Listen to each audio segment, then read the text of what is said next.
السلام علیکم دوستانو، څنګه یو امید لرم چې خبرې د افغانستان کرکټ مینوال بس ډیره زبردسته لوبه وشوه او پاکستان دغه لوبه وګټله. افغانستان ټیم بس بله اوس ګټلې وه. د پاکستان کرکټ مینوال ته ډیر مبارکي. او بس دا لوبه ده، دې کې هار جیت شته. ګینې لوبه خو داسې روانه وه. د پاکستان افغانستان که نن انډر 19 میچ و او اوس په دې ساعت ختم شو. خو بس د افغانستان چې کوم بیټینګ و نو ډېر زبردست روان و، خو اخره کې بس وکټ یې شروع شو. ګینې ما ویل بس دا خو افغانستان ټیم ګټلې ده. کمنټونو کې مې ورته ایډوانسو کې مبارکي وویل اورې.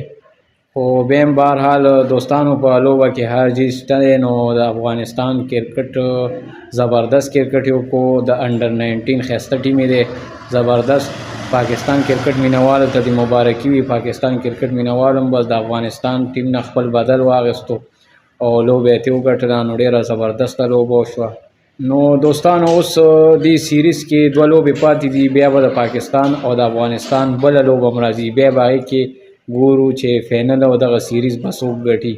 نو اخیری فینل هم دی او سیریز به هم ګټي. نو چې دغه پاکستان انډر 19 به ګټي او که د افغانستان. خو نن داسې لوبه وشوه د پاکستان او د افغانستان چې ډېره زبردسته لوبه وشوه. اخره کې لوبه ډېره سخته شوه.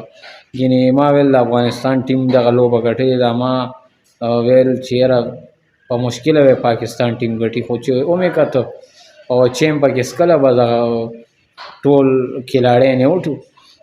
نو په 10 که 15 سکور باندې بایلله. بیا هم مقابله د افغانستان ټیم زبردسته مقابله وکړه. نو بس دې کې تقریبا د سیریز کې دغه دوه میچه پاتې دي.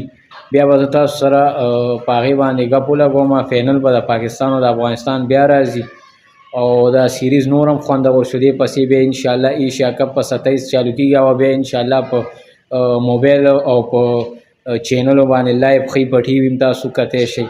نو هغه بیا لایف ښیي. هغه د انډر 19 ایشیا کپ دی. هغې کې 8 ټیمان دي. تاسو سره به دا شیډول پر اسکرین ښکاري. نو انشاءالله هغه ایشیا کپ به که خیري خوندور وي. دا خو یو وړوکی سیریز و، په کیمرا په دغې هم نه ښیي، مطلب لایف هم نه ښیي.